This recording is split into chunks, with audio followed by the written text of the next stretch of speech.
He sat alone on the park bench, shivering, silent, invisible. Most people passed him without a glance, but one morning, an 11-year-old boy crossed the street with a ham and cheese sandwich and changed everything. What started as a small act of kindness would unravel a decades-old mystery, reunite two war-scarred friends, and heal wounds no one else could see. This isn't just a story about a veteran. It's about what happens when someone chooses to see the unseen, and what follows will stay with you forever.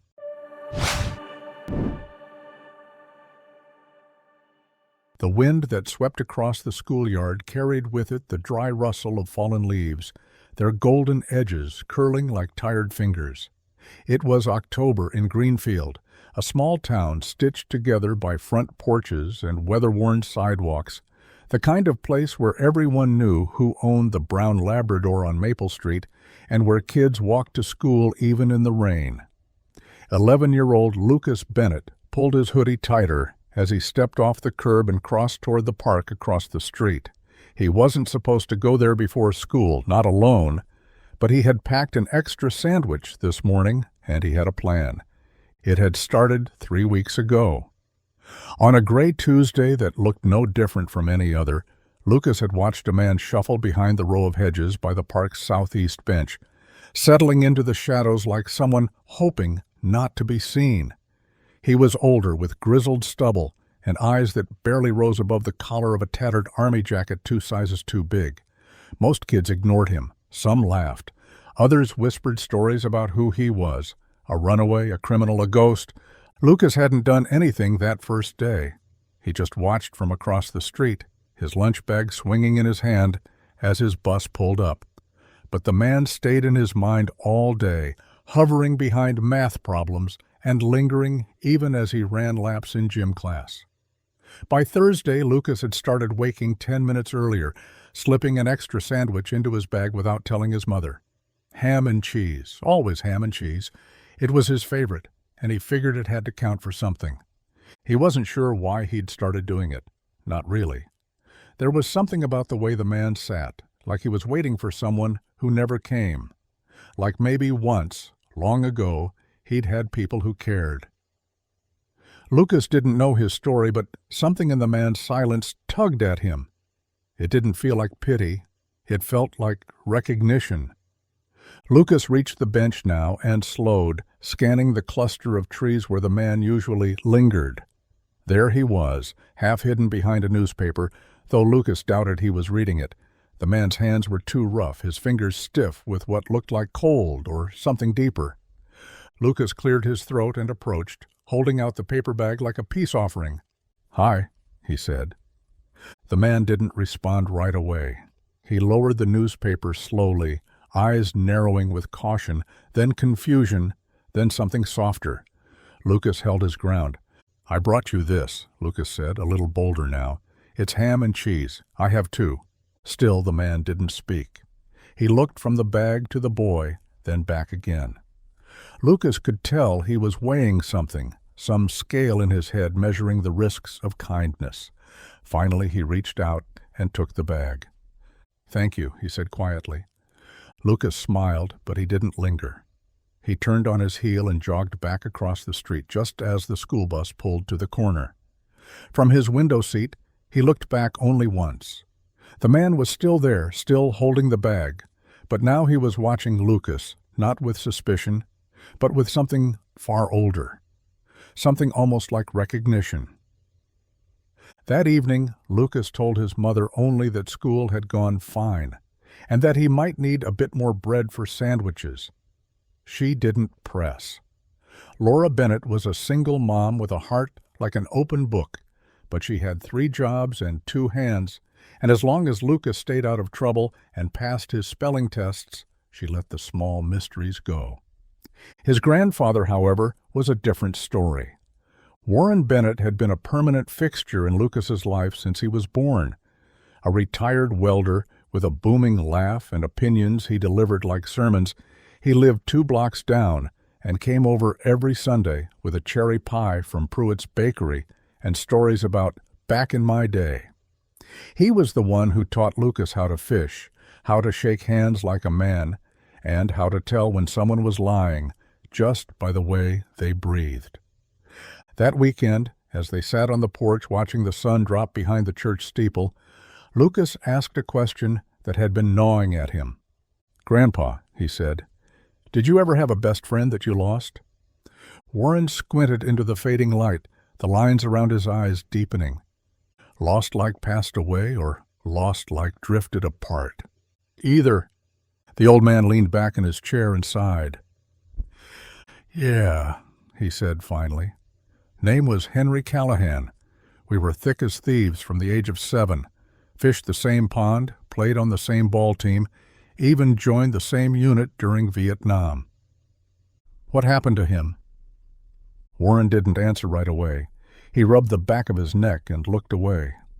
"War changed him, changed a lot of us. But Henry, he came back different, angry, quiet. Wouldn't talk to nobody. I tried for a while, but he pushed me away. After a few years, I stopped trying. Last I heard, he'd moved out west. Never saw him again." Lucas absorbed the information silently. The name stuck in his mind. Henry Callahan. It felt heavy somehow, like it belonged to someone important. Over the next few weeks, Lucas continued his morning ritual. Each day he brought food. Some days it was a sandwich, others a thermos of soup, or a banana wrapped in foil. The man never asked for anything. He never volunteered more than a thank you, and even that came wrapped in hesitation. But his eyes softened. His posture straightened. The shakes in his hands seemed less pronounced. One day, as Lucas handed over a small container of leftover lasagna, the man finally spoke more than 2 words. "You don't have to do this," he said, his voice low and worn like sandpaper. "I know," Lucas replied, "but I want to." The man nodded slowly, then added, "You remind me of someone." Lucas tilted his head. "Who?" "A friend I had a long time ago. He used to look at people like you do, like they weren't broken." Lucas smiled. "My grandpa says you can tell a person by how they look at someone they don't need." The man's eyes glistened for a second, just one, before he turned away. "What's your name?" Lucas asked gently. The man hesitated. "Henry," he said finally. The name landed like a stone in Lucas's chest. "Henry. Callahan?" Henry blinked, stunned. "How?" Lucas stepped back, the realization dawning in his eyes. "My grandpa is Warren Bennett." The color drained from Henry's face. "Warren?" he whispered, the name as fragile as glass in his mouth. Lucas nodded. "He talks about you. Said you were best friends." Henry looked down at his hands, then toward the street, then back at Lucas like he was seeing a ghost and a miracle at once. "I thought he'd forgotten me," he said quietly. "He never did," Lucas said. "He just didn't know where you went." Henry looked away, his jaw tightening as old emotions surged. Guilt, shame, grief. Lucas didn't say anything more. He just stood there holding the lunch bag, bridging the gap between a boy and a man, between yesterday and what might still be saved. Across town, Warren Bennett sat at his kitchen table with a photo album open and a name rising like smoke in the back of his mind. The past wasn't done with him yet. But neither, it seemed, was hope. The bell above the school's main entrance clanged harshly as Lucas slipped inside just before the first warning bell rang, his cheeks flushed not just from the cold, but from what he'd learned. He didn't hear the chaos of the hallways or the clatter of lockers. His head was too full. Henry Callahan. The same man who'd once fished beside his grandfather, who had fought in a war and come back not to parades and praise, but to silence, detachment, and now the streets. It didn't seem fair. Nothing about it did. During math, Lucas could barely concentrate. His pencil skated across the page, solving problems from muscle memory, while his thoughts raced ahead. He had questions, so many of them. Why had Henry never come back to see Grandpa? Why was he homeless when Grandpa still had his old Union friends, his house, his dignity? Did Henry even know that someone had still been waiting to hear from him? At lunch, Lucas stared at his tray and didn't eat much. He thought about how Henry had accepted the lasagna with trembling hands, about the way his voice had cracked at Warren's name. And Lucas knew he had to say something. He couldn't just keep it to himself. That afternoon, as the sun dipped behind the sycamores, Lucas biked straight to his grandfather's house instead of going home. The old man was in the backyard, pruning the dead branches from a hedge that hadn't bloomed in years. "Grandpa," Lucas called. Warren looked up, blinking against the low light. "Hey, buddy, everything okay?" Lucas walked up slowly, unsure how to begin. "I think I met someone," he said. "Someone you used to know." Warren stood straighter. "Oh, yeah. Who's that?" Lucas hesitated. "Henry Callahan." The clippers in his grandfather's hands dropped into the grass. He stared at Lucas, eyes wide and unblinking. "That name again," he said hoarsely. "Where'd you hear it?" "He told me," Lucas said. "He's in the park, near school. He doesn't look like you remember him, probably. But I've been bringing him food, and today I asked his name." Warren's chest rose and fell heavily. He walked over to the old bench swing and sat down, elbows resting on his knees. "I thought he was dead," he said. "I thought he'd drunk himself to death or disappeared into the desert. I've tried to forget that possibility for years." Lucas sat beside him, his feet barely brushing the ground. "He's not," he said quietly. "He's alive, and I think he misses you." Warren chuckled bitterly, but there was a tremble in his voice. "I don't know if that makes it better or worse.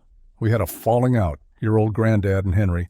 It wasn't just the war. He came back and, well, he didn't want help. He was proud and broken and tired of everyone pretending they understood." Lucas stayed silent, letting the air speak for them. "I tried, I really did, for a while. Letters, phone calls. Even showed up at his door once, but he slammed it shut, and that was that. After a while, I convinced myself he didn't want to be found." "He probably didn't, back then," Lucas said, choosing his words carefully. "But people change." Warren looked at him, something unreadable passing through his gaze. "You really saw him?" Lucas nodded. "I didn't know who he was at first. I just saw someone who looked hungry, someone nobody else saw. And I don't know why, but I felt like I should do something." Warren exhaled long and slow. "You've always had your grandmother's heart. She'd bring home every stray cat and lost dog she found. Drove me crazy, but I loved her for it." He paused. "And you brought food to Henry every day?" "Most days," Lucas said. He didn't talk much, just thank you sometimes. Today was the first time he really spoke, the first time he let me see him. Warren leaned back, letting the old bench creak under their weight. "Do you think he'd talk to me?" he asked. Lucas looked up. "I think he wants to." Warren didn't answer right away. He stared into the horizon where the sun had just dipped below the roofs, painting the sky in quiet oranges and melancholy golds. "I should have tried harder," he said. "That's the truth. I should have gone after him, should have made sure he was okay." "You still can," Lucas said. "It's not too late." Warren turned to his grandson, and in his eyes was the sorrow of decades, and a flicker of something else.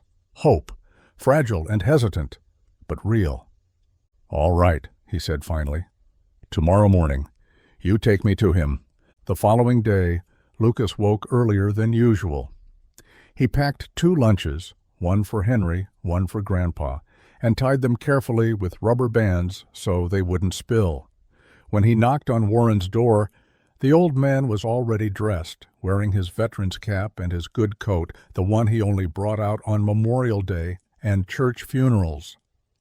They walked side by side down the block, Warren's steps slower but steady. Lucas watched the houses pass, each one dimly lit by sleepy families beginning their day. But his eyes kept drifting forward, to the edge of the park where he always saw Henry sitting beneath the rustling oak. Henry was already there, my coat, same sort of expressionless stare. He didn't see them at first, didn't even look up until they were almost beside him. And then his eyes caught Warren's. The stillness that followed was complete. Neither man spoke. They stood in silence for a long moment, as if unsure whether they were meeting again or simply continuing a conversation that had never properly ended. Then Henry stood slowly. "Warren," he said, voice raw. Warren took off his cap and nodded. "Henry." There was no handshake, no hug, just a mutual recognition, the kind that only decades of history can create. "I wasn't sure you were still around," Henry said, his voice cracking. "I wasn't sure you wanted me to be," Warren replied. They looked at each other and something passed between them. Regret, sorrow, but also warmth. Lucas stepped back a bit, giving them space. He could see Henry's eyes glassing over, and for the first time the man seemed small, not because he was weak, but because he had spent so many years carrying a burden no one had seen. "I tried to find you," Warren said softly. "More times than I can count." "I know," Henry admitted. I didn't think I deserved it, after everything. After the way I shut you out." Warren nodded. "You weren't the only one trying to survive something." They stood quietly again. "I'm sorry," Henry said, the words trembling on his lips. "So am I," Warren replied. Then slowly they sat together on the bench, side by side once more after nearly 4 decades. Lucas approached and handed each of them a lunch bag. "I made enough for both of you," he said. Warren smiled. "You're a good kid." Henry looked at the bag, then at Lucas, and nodded. "You saved me," he said, voice thick, "and not just with food." Lucas didn't say anything. He just sat down between them, and the three of them ate in silence as the morning light spilled through the trees, illuminating a reunion no one thought would ever come. Henry's fingers trembled slightly as he opened the bag, the simple act of unwrapping a sandwich now freighted with meaning. He had spent years folding himself into the quietest corners of the world, avoiding eye contact, avoiding memory. But here he was, sharing a bench with the man who once stood by his side in a jungle thousands of miles from home, and the grandson who'd unknowingly reached into that silence and pulled him out. The ham and cheese was cold but fresh, the bread a little soft from condensation. Henry took a bite and chewed slowly, his jaw working through not just the food, but the years. Warren ate too, glancing at him now and then, studying the face that time had changed but not erased. "I didn't know where to begin," Warren finally said, his voice low, almost reverent. Henry nodded. "I didn't either." Lucas sat quietly between them, sipping from his thermos of orange juice, careful not to interrupt. But inside his chest was tight with emotion. He had started this with nothing more than an extra sandwich and a sense that someone needed it more than he did. He never imagined it would turn into this. "You remember that night in Quang Tri?" Warren asked, his voice suddenly gravelly with memory. "The mortar fire, the way we got separated from the rest of the platoon?" Henry chuckled softly, the sound surprising all three of them. "You mean the night we slept under that half-sunk supply truck and you swore you heard a tiger?" "I did hear a tiger," Warren said, grinning for the first time. "You told me it was a cat with asthma." "It probably was, but you were shaking so hard I thought you'd dig us both into the dirt." Lucas looked up between them, eyes wide. "You were in Vietnam together?" Henry nodded. "Same unit. Same hell." Warren's face grew more serious. "We saved each other's lives more than once. And then we came home and didn't know how to talk anymore." Henry looked down at his lap, where the sandwich was now half-eaten. "I thought everyone else got over it. I didn't." "You think I did?" Warren's voice cracked. "I just learned how to hide it better. But I missed you, Henry. God, I missed you." Henry swallowed hard, blinking fast. "I thought about coming back. Every time I crossed state lines, I thought about it. But shame? It's a hard thing to carry." Warren reached into his coat pocket and pulled out a small, weathered photo, creased at the edges, stained with time. It showed 2 young men in fatigues, arms slung over each other's shoulders, both smiling in the harsh light of a camera flash. "I've carried this with me for 40 years," Warren said. "Never stopped wondering where you went." Henry stared at the photo, then reached out, his fingers grazing the image like he was afraid it might dissolve. "I remember that day. That was right before we got orders to pull out of Da Nang. Last time we laughed for a long while," Warren said. The wind moved gently through the trees, rustling the leaves above them. Around the park, the town continued waking, cars pulling out of driveways, dogs barking behind fences, joggers trotting past on concrete paths. But on that bench, time had folded in on itself. "You know," Henry said slowly, "I never told anyone this, but after I came back, I lived in my truck for 2 years. Then, when the truck gave out, I just started walking. Tried to outrun the ghosts, I guess."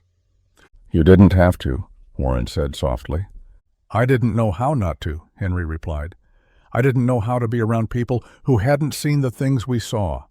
I felt like every time someone looked at me, they saw a stranger or a threat." "I never saw you that way," Warren said. Henry's voice dropped to a whisper. "I know that now." Lucas reached out and placed a hand on Henry's arm. The gesture was small, but its weight was tremendous. Henry looked down, startled, and then laid his own hand on top of Lucas's. There was no pretending anymore. No more hiding. "You saved me," Henry said again, this time directly to Lucas. "I just brought sandwiches," Lucas murmured.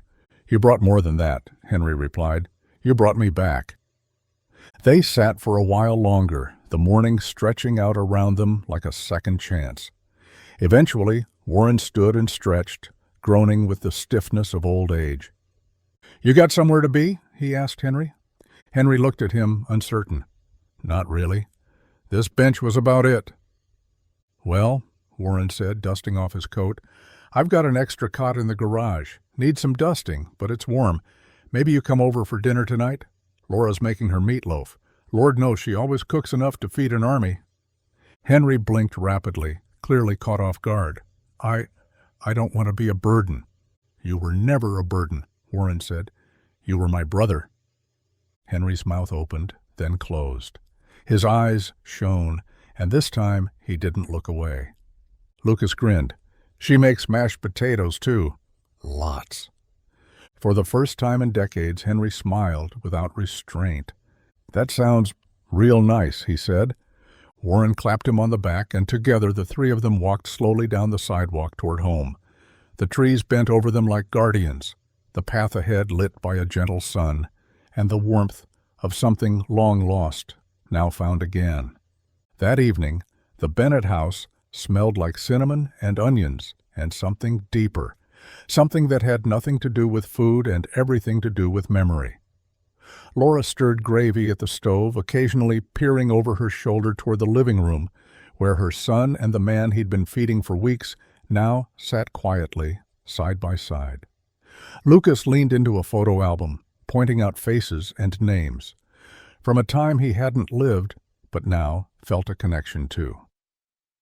Henry's eyes lingered on each image longer than Lucas expected, like he was trying to absorb every detail, drink in what had been lost and now, somehow, returned. Warren sat in his recliner, sipping sweet tea with both hands. He didn't interrupt. He didn't offer commentary. He just watched the scene unfold with a reverence usually reserved for sacred places. Occasionally, his lips twitched toward a smile. Occasionally, his eyes misted over, and he blinked hard and fast. "I remember that one," Henry said softly, tapping a picture of Warren and his late wife on their wedding day. "She always brought us lemonade in the summers when we were kids. Said it cooled the soul before it cooled the throat." "She used to sneak you extra cookies, too," Warren replied, his voice hoarse with memory. "Swore me to secrecy." Laura stepped into the room, wiping her hands on a towel. She offered Henry a gentle smile, the same one she used when Lucas scraped a knee or came home with bad news from school. "Dinner's ready," she said. Henry stood awkwardly, like he wasn't sure he was allowed to join. Warren noticed, walked over, and clapped him on the shoulder. "You sit at my table like you always should have," he said. "And no arguments. You earned it, same as me." The table was small, round, and cluttered with years of mismatched chairs and utensils that no longer had pairs. But that night, it felt like the most sacred place in Greenfield. Henry took a seat between Lucas and Warren, his movements stiff but deliberate, like he was trying to remember what it meant to belong somewhere. Laura served him first. Meatloaf, mashed potatoes, buttered green beans, and 2 thick slices of garlic bread. The plate steamed in front of him like something out of a dream. Henry blinked down at it, his hands trembling just slightly. "You okay?" Laura asked gently. He nodded, clearing his throat. "It's just been a while." Lucas nudged his arm. "I saved the best seat for you." Henry smiled. "You sure did, kid." They ate quietly for a few minutes, the sound of forks on plates, the occasional clink of a glass being set down. Then Warren spoke. "Henry," he said, "you remember how we used to talk about buying that little bait shop down by the reservoir?" Henry nodded slowly. "You mean the one where that mean old woman used to sell night crawlers in cigar boxes?" "That's the one," Warren laughed. "You swore she hid the good bait from you because she liked me better." "She did like you better," Henry replied. "You smiled more." Laura looked between them, fascinated. "Wait, you two were going to open a bait shop?" "Back before the war," Warren said. "We even came up with a name. Hooked on Friendship." Henry groaned and laughed at the same time. "That was your idea. I wanted Worm Brothers." Lucas giggled, his fork hovering in midair. "You guys are ridiculous." "No," Warren said, shaking his head. "We were dreamers." Henry went quiet again, a piece of bread half torn in his hand. "I lost a lot of dreams when I came home. Couldn't sleep, couldn't think. Started drinking just to shut the noise off." "We all did in one way or another," Warren said. "You just didn't have someone to pull you out." Henry looked at Lucas then. "I did. I just hadn't met him yet." Laura stood and walked to the kitchen, returning with a pie so fresh it was still steaming. Henry's eyes widened. "Cherry?" he asked. "It's our Sunday tradition," Laura said. "Warren never misses a week." "Your grandmother started it," Warren added. "Always said the Lord's Day deserved something sweet." Henry swallowed hard. "She was the kindest woman I ever knew." "She would have wanted you at this table," Warren said. Henry looked down at his plate, the fork in his hand still as stone. "Truth is," he said after a moment, "when I left town, I thought it would hurt less than staying. I didn't want anyone to see me falling apart. I didn't want you to pity me." "You weren't the only one hurting," Warren replied. "You just didn't see it because you were drowning in your own pain." Henry nodded slowly. "I see that now." Lucas reached out, breaking the silence. "Can I ask something?" Henry and Warren both turned toward him. "Did you really save each other's lives?" Warren smiled. "More times than we can count." "Literally," Henry added. "I still have a scar from dragging his big behind across a creek bed under fire. And I still have the shrapnel in my shoulder from shielding him when that grenade went off," Warren said. "We were more than friends. We were brothers." Lucas's eyes gleamed. "Then why didn't you come back to each other sooner?" Henry leaned back in his chair, the question lingering in the air. "Because sometimes the pain gets so loud," he said, "you can't hear anything else, not even the people who love you." They finished dinner slowly, the conversation winding down into comfortable silence. Laura cleared the plates while Warren poured coffee into chipped mugs. Henry offered to help, but she waved him off gently. "You're family now," she said. "Family doesn't do dishes on their first night home." That word, family, seemed to echo in Henry's ears. After dessert, they moved back to the living room. Lucas curled up on the couch with a book, while the two old friends resumed their stories. They talked about boot camp, about their first fights, about the songs they used to sing when they were scared. And slowly, the space between them shrank. The years didn't vanish, but they no longer loomed quite so large. When it came time to leave, Henry stood on the porch for a long while, gazing up at the stars. Warren joined him, pulling his coat tighter. "I'm not sure where to go from here," Henry said. Warren didn't answer right away. You start by waking up tomorrow in a place where someone's glad to see you. Then you do it again the next day. Henry turned to him. You really mean that? I never stopped, Warren said. I just didn't know where you'd gone. Henry nodded slowly, then reached into his coat pocket and pulled out a small, crumpled envelope. Inside was a medal, old, worn, and dulled by years of dirt and sorrow. I kept this all these years, he said. It was supposed to go to you. You earned it just as much as I did. Warren looked at the medal, his throat tightening. I don't need medals, he said. I need my friend back. Henry swallowed hard, then stepped forward, and this time they embraced. It was not a quick, back-patting hug. It was the kind of hug that carried decades of grief and forgiveness and something more. Healing. Lucas watched from the living room window, his breath fogging the glass. His chest swelled with something he didn't have a name for yet, but he knew it was the same thing that had made him cross the street that first morning, sandwich in hand. And as the stars shimmered above the quiet little town of Greenfield, one more light flickered on in the house down the block. A porch light left burning, not just to welcome someone home, but to say, you were never forgotten. The cot in the garage wasn't much, but Henry didn't complain. The mattress sagged in the middle, and the blanket was thin, but it was clean and dry and, more importantly, offered something he hadn't had in years, safety.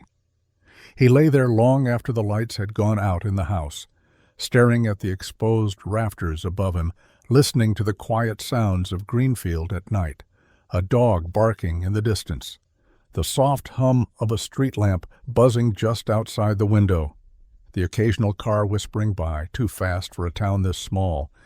His breath steamed faintly in the cold air, and for the first time in years, it wasn't a reminder of being forgotten. It was a sign that he was still here, still alive, and for the first time in what felt like forever, that didn't feel like a punishment. He thought about Warren's hand on his shoulder, about Laura's cherry pie, and about Lucas, bright-eyed and kind, with a heart too big for his 11-year-old frame. That boy had seen him when no one else did, not just his presence, but his humanity, and in doing so he'd reached through years of guilt, silence, and pain to remind Henry of who he used to be. Sleep came slowly but fully, like a tide finally returning to a shore it had abandoned. The next morning, Henry awoke to the smell of bacon. For a moment, disoriented, he blinked against the morning light streaming through the window. The garage door had been left open a crack, letting the scent drift in like a promise. He dressed slowly, folding the blanket neatly behind him, and walked into the kitchen with tentative steps. Laura was at the stove wearing an apron with a coffee stain on the front, flipping pancakes with practiced grace. Warren sat at the table, the morning paper spread open, his glasses slipping down his nose. Lucas sat beside him, scribbling into a notebook, his backpack on the floor. "Morning," Henry said. 3 heads turned toward him, and for a moment he feared he'd overstepped. But then Laura smiled, Warren grinned, and Lucas lit up like a Christmas tree. "You're just in time," Laura said. "We've got extra." "Smells like heaven," Henry replied. "Coffee?" Warren asked, already pouring a second mug. "God, yes." They fell into easy conversation about the weather, about the high school football team's losing streak, about the mailman's obsession with novelty socks. It was mundane, ordinary, and to Henry it was a miracle. After breakfast, Lucas stood, slinging his backpack over his shoulder. "I'll see you at the park after school?" he asked Henry. Henry nodded. "You bet, kiddo." Warren walked him to the door. "Be careful, and tell those boys on the bus to keep their hands to themselves." Lucas rolled his eyes. "I'm not 5, Grandpa." Warren chuckled. "You're still my 5. Henry followed him out onto the porch, watching as Lucas hopped down the steps and jogged off toward the bus stop. "That boy," Henry said quietly. "He's something special." "He is," Warren agreed. "His dad left when he was a baby. Laura's done the best she could, but it's been a tough road." Henry looked down at the sidewalk. I never had kids. I always figured I'd mess it up. You wouldn't have, Warren said. You just needed time. Henry looked at him, eyes heavy. Do you think there's a way back? From all of it? Warren didn't answer immediately. Instead, he reached into his pocket and pulled out a small metal coin, a challenge coin, tarnished but polished with age. Back in the war, Warren said, holding it out, we were given these for bravery. Not just for fighting, but for surviving. I carried mine for years. And after you left, I carried yours too.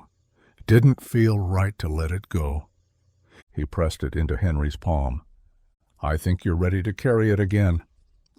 Henry stared down at it, speechless. The weight of it in his hand was nothing compared to the weight it lifted from his shoulders. Thank you, he whispered. The day passed quietly. Henry helped Warren with small chores, tightening loose steps on the porch, replacing a screen in the back window. They worked in silence most of the time, but it was the kind of silence that came from comfort, not discomfort, the kind that said nothing needed to be explained. That afternoon, when Lucas came home from school, he ran straight to the porch. You came back, he said breathlessly. Henry looked up from the bench where he was sanding an old picture frame. Told you I would. Lucas sat beside him, unzipping his backpack. I brought something. He pulled out a worn book with dog-eared pages and a cracked spine. It's my favorite. Thought you might like it. Henry took the book gently, surprised. Bridge to Terabithia? Lucas nodded. It's sad, but it's real. It helped me when my grandma died. Henry's eyes softened. I remember reading this a long time ago. Didn't think I could feel anything for a book again. You might, Lucas said. Sometimes stories find you when you need them most. They read together until dusk, the book open across both laps, the pages catching the fading light. Warren brought them hot cocoa in chipped mugs, and for a while the three of them sat like that, grandfather, grandson, and friend, held together not by blood, but by grace. Later that night, when Laura tucked Lucas in, he asked quietly, Is Henry going to stay forever? She brushed the hair from his forehead and smiled. Maybe not forever, but for as long as he needs. Lucas nodded, satisfied. I think he needs us, but I think we need him too. I think you're right, Laura said.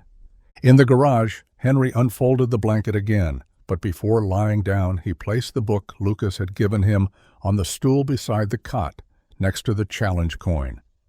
He stared at it for a long while, then reached into his pocket and pulled out a photograph, one he hadn't looked at in years. It showed three young men in uniform. One was Warren, one was him. The third was a friend long lost to war. Henry placed it beside the book. He lay down, the picture and coin beside him, and closed his eyes. And for the first time in decades, he dreamed of coming home. The days began to fall into rhythm, simple, quiet, healing. Each morning, Henry woke to the smell of coffee drifting in from the kitchen. He'd come in, still tugging on the sleeves of his borrowed flannel shirt, and sit at the table where Warren would already be sipping from his mug, the paper folded to the crossword section. Sometimes they spoke.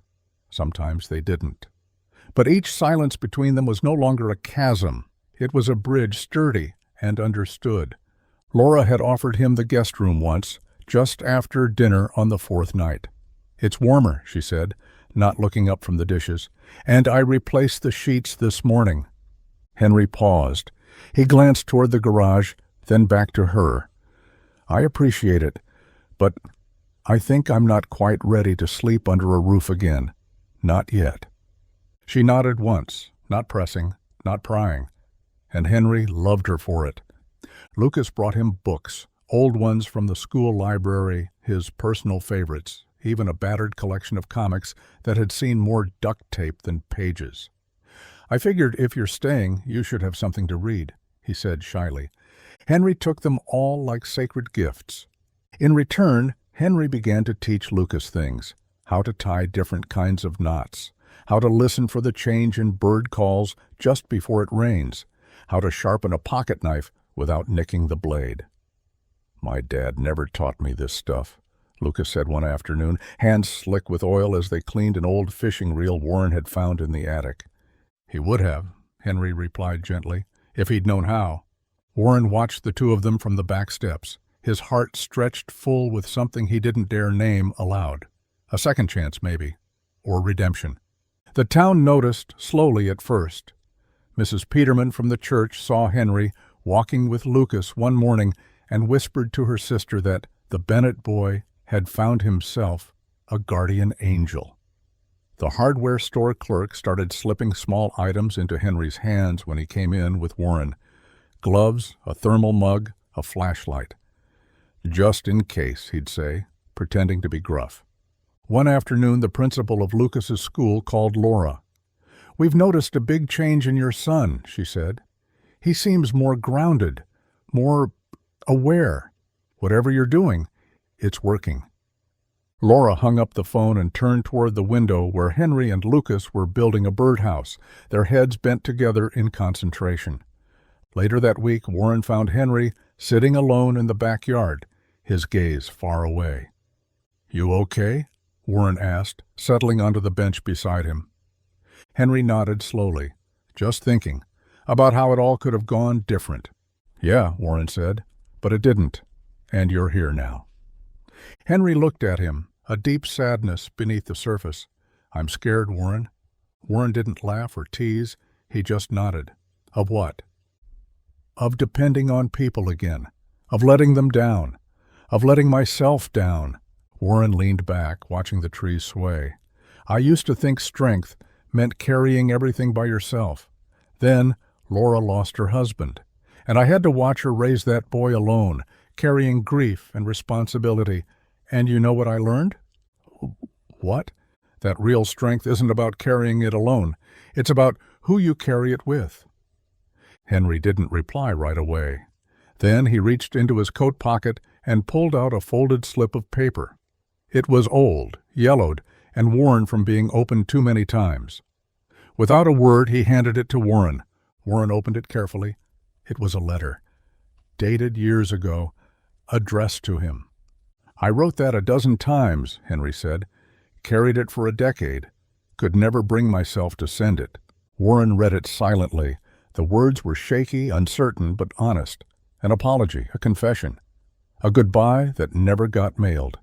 He folded it back up and handed it to Henry. "You don't need this anymore," he said. "You're already home." That night after dinner, Henry asked Laura if he could use her computer. She showed him how to log in, how to open a browser, how to search. He was quiet for a long time, his fingers hovering above the keys. Then slowly, deliberately, he typed the name of a man they'd served with. Another ghost he hadn't dared reach for. A phone call followed, stammered greetings, tears. The next day, Henry shaved, properly. The town barber shop didn't charge him. "We take care of our own," the owner said. When Henry returned, looking 10 years younger, Lucas stared in awe. "You look like someone from a magazine. More like a yearbook photo from 1974, Warren muttered, chuckling. Henry smiled. "It feels good. I forgot what good feels like." The weeks rolled on, and winter came with it. Lucas started keeping gloves in his backpack just in case Henry forgets his. Warren built a small shelf in the garage, books on one side, tools on the other, a place for Henry's things. And Laura, without saying anything, started setting 3 places at the dinner table every night. One morning, Lucas brought home a permission slip for a school project. "We're supposed to do a presentation on someone we admire," he said. "Like a hero." "Going to pick your grandpa?" Henry asked, smirking. Lucas shook his head. "No, I picked you." Henry froze. "Me?" Lucas nodded. "You helped a lot of people and nobody saw, but I saw, and now Grandpa does, and Mom, and soon my whole class will." Henry turned away quickly, pretending to scratch his chin, but Lucas saw the shimmer in his eyes. The day of the presentation, Henry sat at the back of the classroom, nervous in a borrowed collared shirt. The teacher introduced Lucas, who walked to the front and stood with a poster, he had made himself. Photos of Henry fishing with Lucas, sanding wood, sitting on the porch with Warren were carefully glued alongside hand-drawn medals and notes. "My hero doesn't wear a cape," Lucas began. "He wears a coat that's seen better days and carries a coin that means he never gave up." Henry's hands trembled in his lap. "He was my grandfather's best friend a long time ago. Then he was gone. Then one day I met him in a park, and I gave him my lunch because he looked hungry. But he gave me more than that.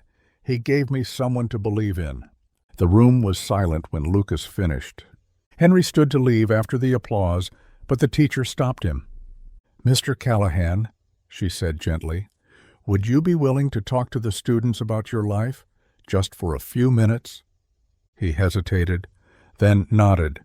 He told them about his time in the service, about fear and friendship and what it meant to be lost, not in the woods or a city, but in your own life.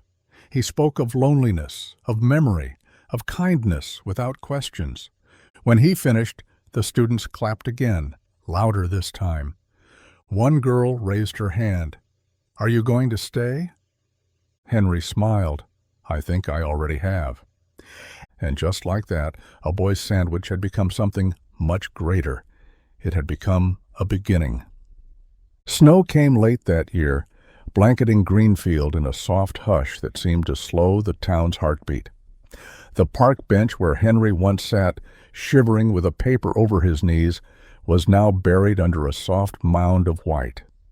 Lucas stood by the frosted window of his living room, watching tiny flakes drift lazily from the sky, landing on the porch railing and melting on contact with the warmth still radiating from the house. Behind him, the scent of gingerbread and cloves lingered. Laura was baking, her hands dusted with flour, her apron smudged with butter. Warren sat nearby, nodding along to a Bing Crosby record, tapping one foot against the hardwood like a metronome. "Is he back yet?" Lucas asked, pressing his face to the glass. "Almost time," Warren said, glancing at the mantel clock. They didn't have to wait long. A few minutes later, a soft knock came at the door. Lucas dashed over and pulled it open before anyone else could.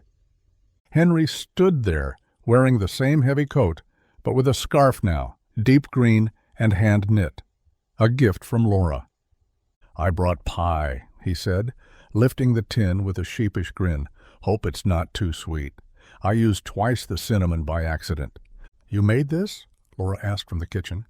"Well," Henry said, stepping inside and stamping snow from his boots. "I supervised. The grocer's wife did most of the heavy lifting." They all laughed. Even now, months after his return, Henry still found humor in self-deprecation, still walked through the world with the humility of someone who didn't quite believe he deserved to be home. But he was home. Everyone could feel it. They ate dinner by candlelight, the electricity flickering once, then returning stronger. It had become tradition now. Thursday night dinners. Lucas had insisted. Every week, no skipping, your family. After dinner, they gathered in the living room, each with their own mug of cocoa. Henry sat in Warren's old recliner. Warren had given it up voluntarily. "Had your name on it the whole time," he claimed. Lucas curled up at Henry's feet, holding a book in his lap. "Can we read again?" he asked. "Sure thing," Henry said. "Where'd we leave off?" Lucas opened the book to a folded corner and handed it to him. The room was quiet as Henry read, his voice slow and sure, the cadence of a man who knew how to savor words. Laura smiled as she listened, watching the way Lucas leaned into every sentence. Warren, eyes closed, mouthed along as if he'd memorized the passage long ago. When the chapter ended, Lucas didn't move. He looked up at Henry with a soft expression, a question forming behind his lips. "Can I ask something?" he said. "Anything," Henry replied. "What happened? After you left Grandpa? I mean, where did you go?" Henry leaned back, exhaling slowly. The question wasn't meant to hurt. It was curiosity, honest and open. "I went west," he said. "Did odd jobs. Stayed where I could. Sometimes I worked for a roof over my head. Sometimes I just wandered. I saw the desert. I saw cities that made me feel like a ghost. There were good people, but I never stayed long." "Why not?" Lucas asked. "Because every place felt like I was borrowing time, like I didn't belong." Henry looked into his mug. "And I didn't want anyone to look too closely. I was afraid they'd see what I couldn't hide." Lucas was quiet for a long time. Then he said, "I think you belong here." Henry looked at him, the corners of his eyes damp. "I think so too, kid." The fire crackled in the hearth. Outside, the snow thickened. And inside that warm room, something old and broken had been made whole again. The next morning, Lucas brought Henry to school. It had started as a simple Veterans Day guest speaker idea, but had grown into something more. The principal had arranged for an assembly. The auditorium buzzed with students, most of them restless and whispering. Lucas stood by the side of the stage, holding Henry's hand tightly. "Just tell them the truth," Lucas whispered. Henry nodded. "I'll try." When the microphone crackled to life, the murmurs stilled. Henry stepped up, eyes sweeping across the sea of young faces. He hadn't stood in front of a crowd in decades. "My name is Henry Callahan," he began. "I served in Vietnam. I came home and didn't know how to be home anymore." A hush fell over the room. "I thought the world had moved on without me. I didn't know how to ask for help. I thought I had to carry everything alone. So I disappeared." He paused, hands steady on the podium. "But one day a kid gave me his lunch, and that changed everything." The students were silent.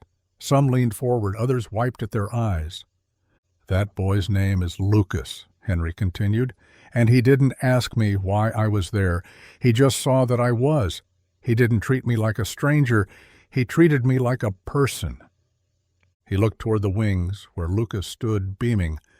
"That small act," Henry said, voice thick with emotion, "was more powerful than anything I've ever known, because it reminded me that kindness doesn't have to be loud. It just has to be real."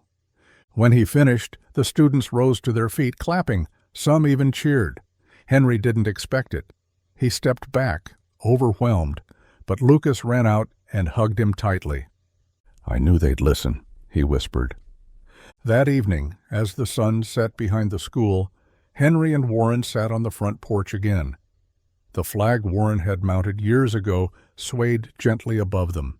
"You did good today," Warren said. Henry shook his head. "That kid did good. I just followed his lead." They sat in silence, watching the last golden light slip beneath the rooftops. In the distance, a dog barked. Somewhere, a car started. The world kept moving. "I still carry guilt," Henry said quietly, "about what I lost, about who I hurt." "So do I," Warren replied. "That's how you know you still care." They clinked mugs, Henry's tea, Warren's decaf, and watched the stars begin to blink on, one by one. Later, when Henry stepped into the garage, he found something unexpected. The cot had been replaced by a proper bed. A dresser stood in the corner. The shelf had been expanded. A note on the pillow read, "For however long you want to stay." Henry sat on the bed and stared at the note. Then, slowly, he opened the small box he'd kept tucked into his duffel all these years. Inside were a few letters, a photo, and a dog tag. He added Lucas's first drawing, a crude but sweet image of the two of them holding sandwiches. He folded the box closed again and placed it in the dresser. Then he lay back, pulled the blanket to his chest, and closed his eyes. And when sleep came, it did so without shadows. Spring crept into Greenfield quietly, brushing away the brittle cold and dusting the town with the pale green of returning life. Trees once bare now stretched their fingers skyward in blossom. Children returned to the streets on bicycles and skateboards, their laughter chasing after one another like fireflies.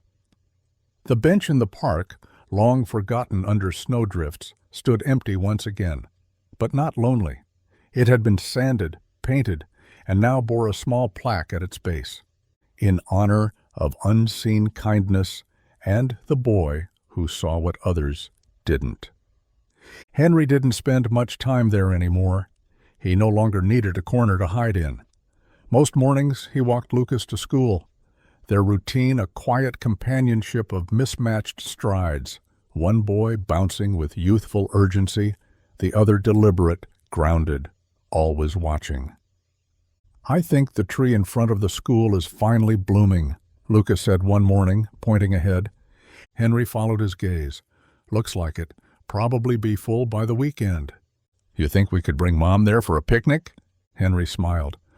"I think that sounds like a plan." Lucas grinned and skipped the last few feet toward the school gates. Before entering, he turned back. "You coming to the soccer game Friday?" "Wouldn't miss it." At home, Henry helped Warren tend to the garden.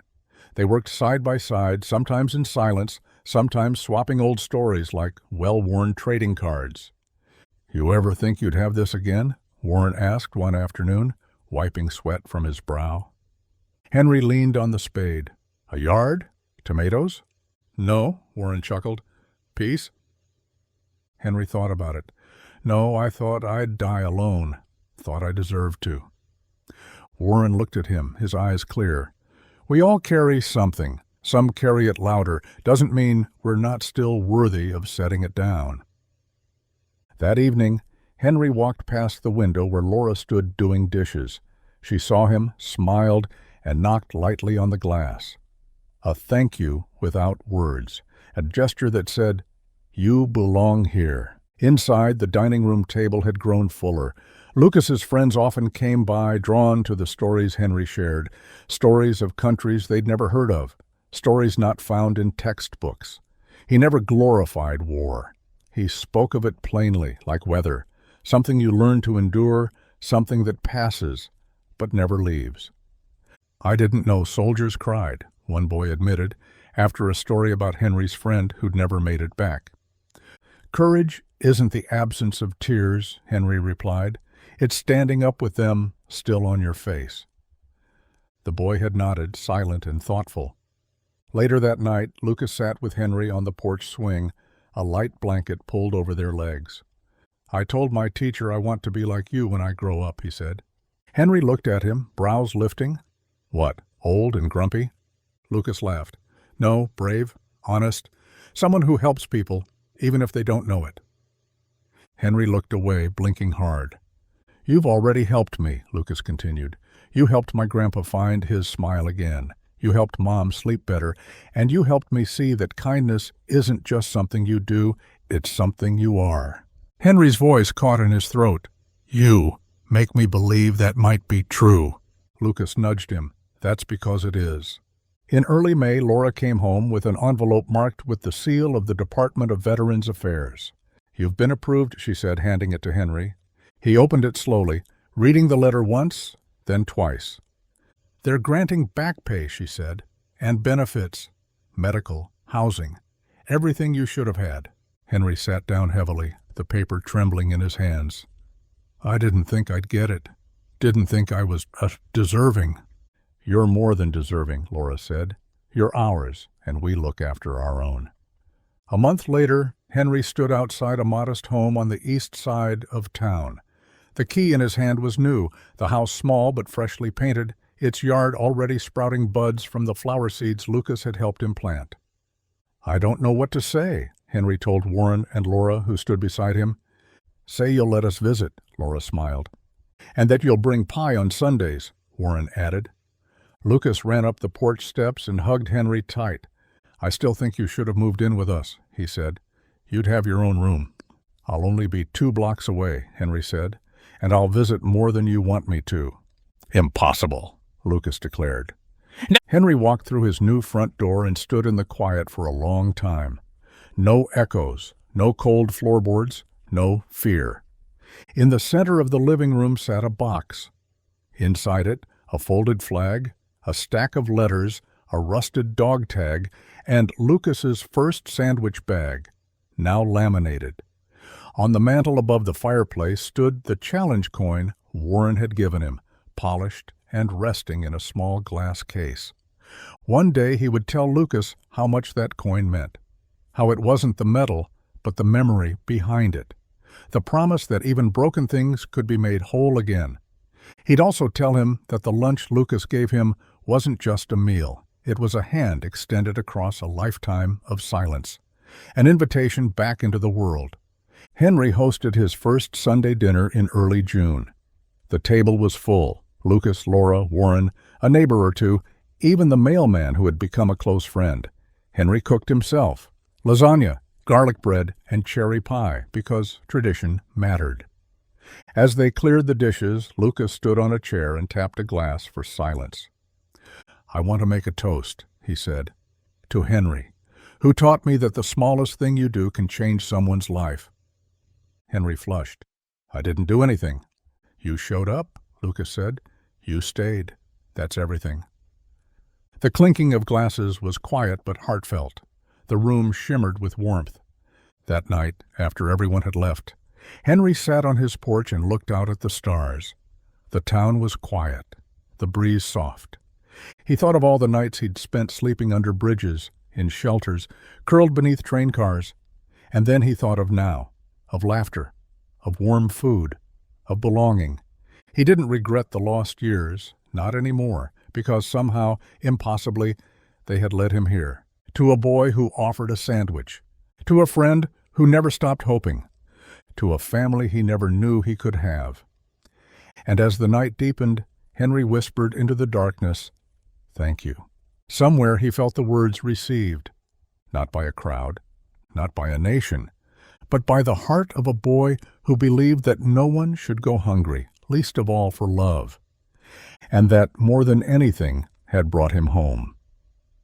3 days after the Sunday dinner, Henry found himself waking up before the alarm clock he'd set out of habit. Sunlight was still barely stretching across the blinds, the world quiet enough to hear the hum of the refrigerator and the occasional groan of the wooden frame as the house adjusted to the morning. He sat up, rubbing the sleep from his eyes, and glanced around the room that now, remarkably, belonged to him. The walls were still mostly bare, save for a framed picture of him and Warren from their army days, gifted by Laura, and Lucas's drawing pinned next to it with a thumbtack.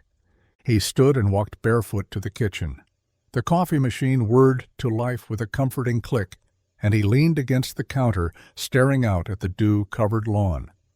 It hit him then, how natural it had become to be home, not just to have a home, but to belong in one. The knock at the door startled him, even though it was light, almost tentative. He opened it to find Lucas standing there, holding a basket of fresh bread wrapped in a towel. "Mom made too much," the boy said, grinning. "Sourdough, her favorite." Henry stepped aside and waved him in. "You're going to spoil me." "That's the point," Lucas said, dropping his backpack on the kitchen chair like it was his own home. And in many ways, it was. They sat down together, breaking the bread and buttering slices as steam rose from the crust, the kitchen filled with the smell of yeast and warmth. Lucas munched contentedly for a moment, then turned serious. "Do you ever miss being alone?" Henry paused. "Why do you ask?" "I don't know," Lucas shrugged. "Sometimes I like being by myself. It's easier, quieter." Henry nodded slowly. "There's a difference between being alone and being lonely. I used to tell myself I liked the quiet, that I didn't need anyone, but deep down I was just scared." "Of what?" "Of being seen, of someone asking questions I didn't have answers for." Lucas took that in. "I think I used to be scared too." Henry raised an eyebrow. "Of what?" "That you'd leave." The silence stretched for a beat. Henry reached across the table and placed his hand over Lucas's. "I'm not going anywhere." Lucas nodded but didn't speak. He didn't have to. That weekend the town held its annual memorial parade. Warren, as always, had a place of honor near the front, marching stiffly in his uniform, his chest proudly displaying ribbons that shimmered in the sunlight. Henry had never joined before, but this year things were different. Laura had sewn a patch on his jacket, and Lucas had insisted he polish his boots. "You don't have to march," Warren said that morning as they stood side by side near the old VFW post. "No one's making you." "I want to," Henry said. "Not for me, for them." He motioned to the line of names etched into the marble memorial that stood in the town square. Names of boys who never came home, friends they'd buried in a jungle half a world away. When they stepped into the street, applause greeted them, not just polite claps, but real chest-felt applause. Children waved flags. Old women wiped tears from behind sunglasses.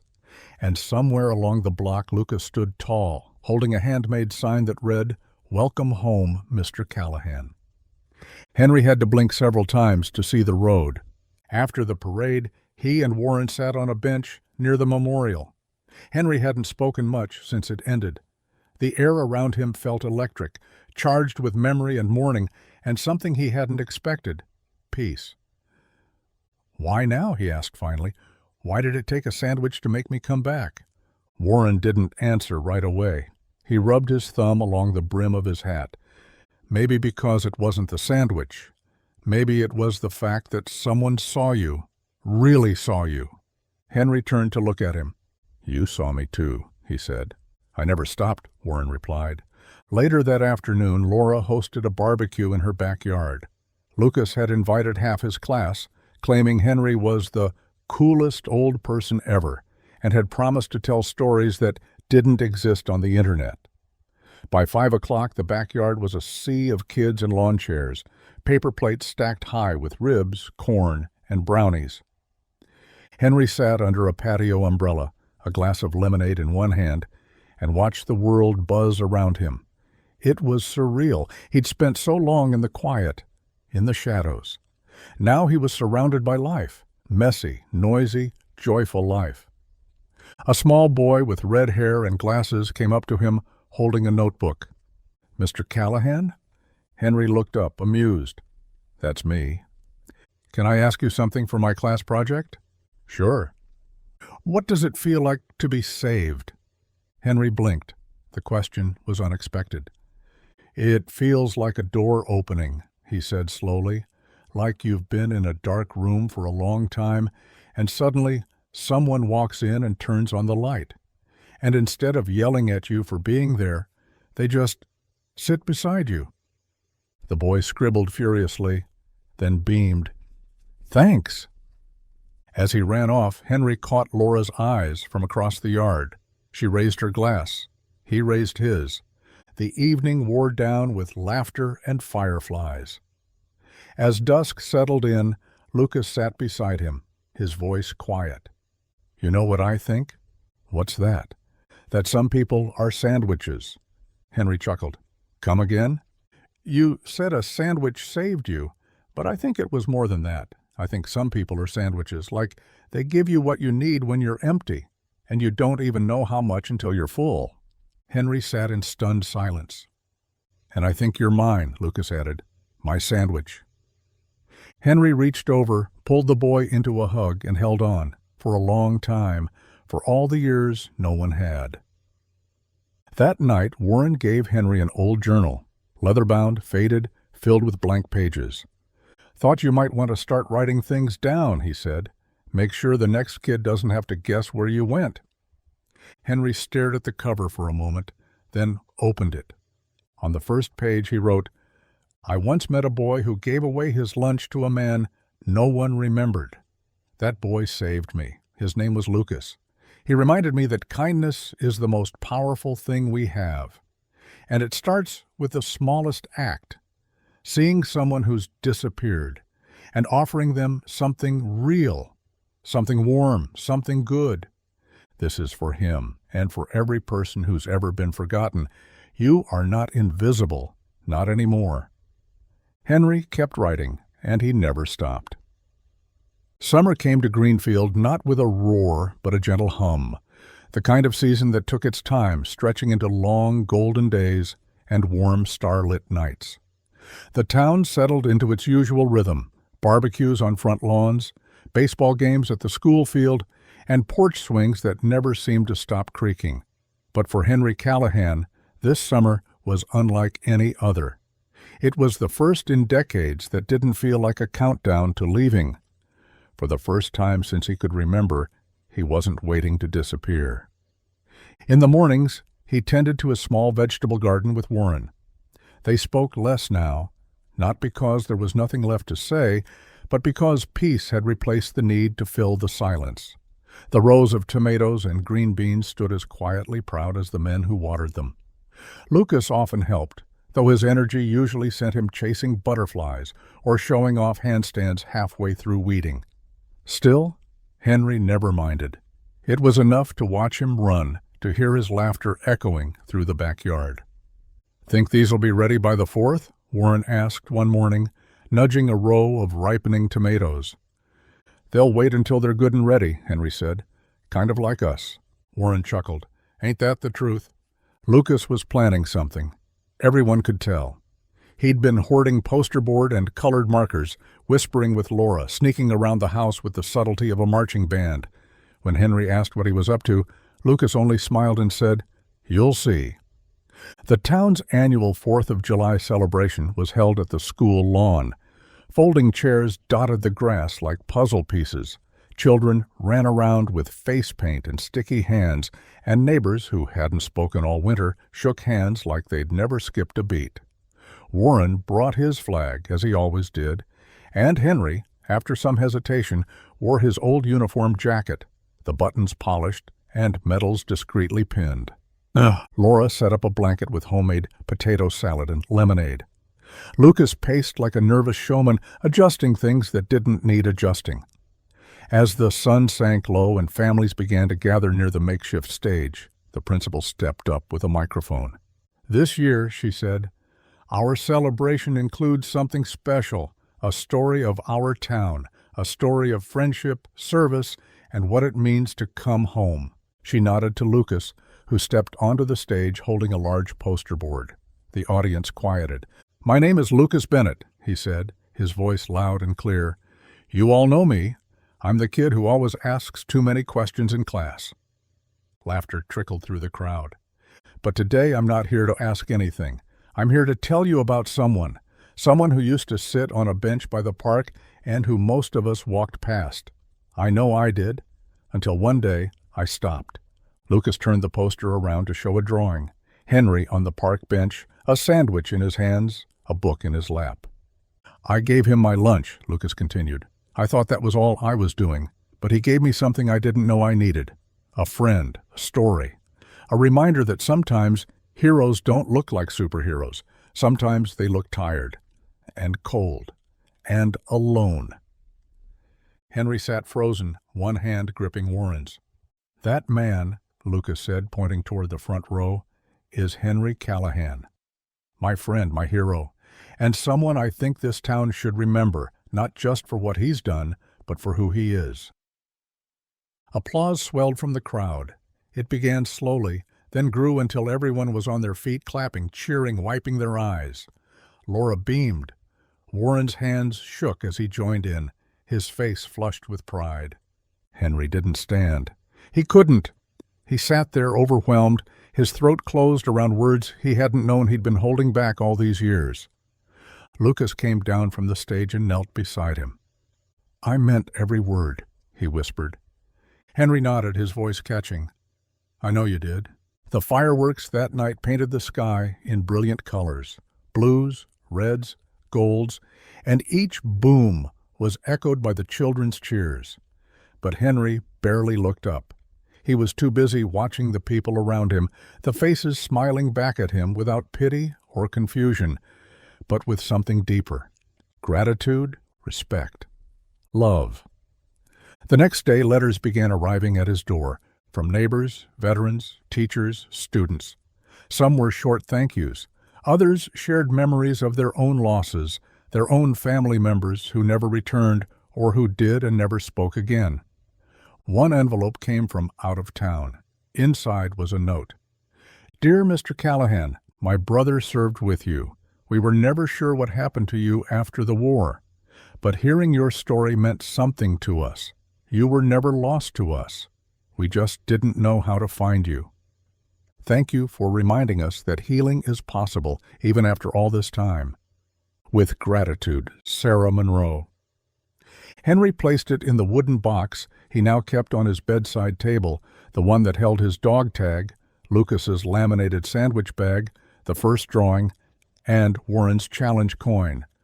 One afternoon, Lucas found Henry in the garage, sanding down an old piece of wood. "What's that for?" he asked. "A sign," Henry said, "for the park bench."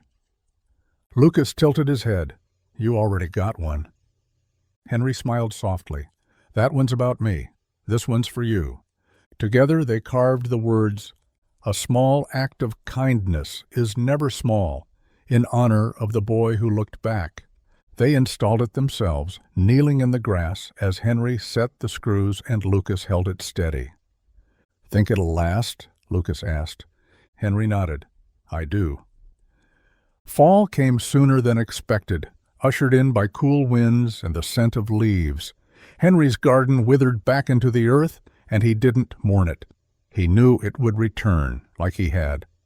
Warren's health started to slow him, and Henry took over the heavy lifting. Laura found herself calling Henry not just for favors, but just to talk, to ask advice, to share a quiet laugh at the end of a long day.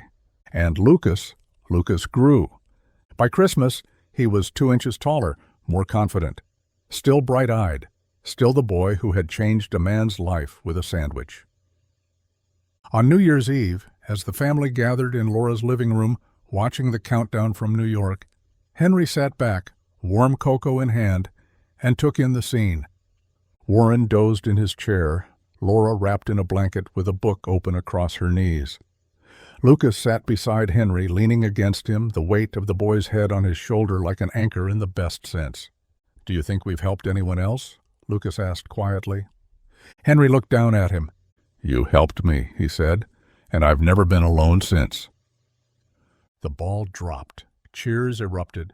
Fireworks painted the sky. But in Henry's heart, there was already a celebration, quiet, eternal, and stitched together from the threads of days long past and those yet to come. He was home. And because one boy had seen him, fed him, loved him, he always would be.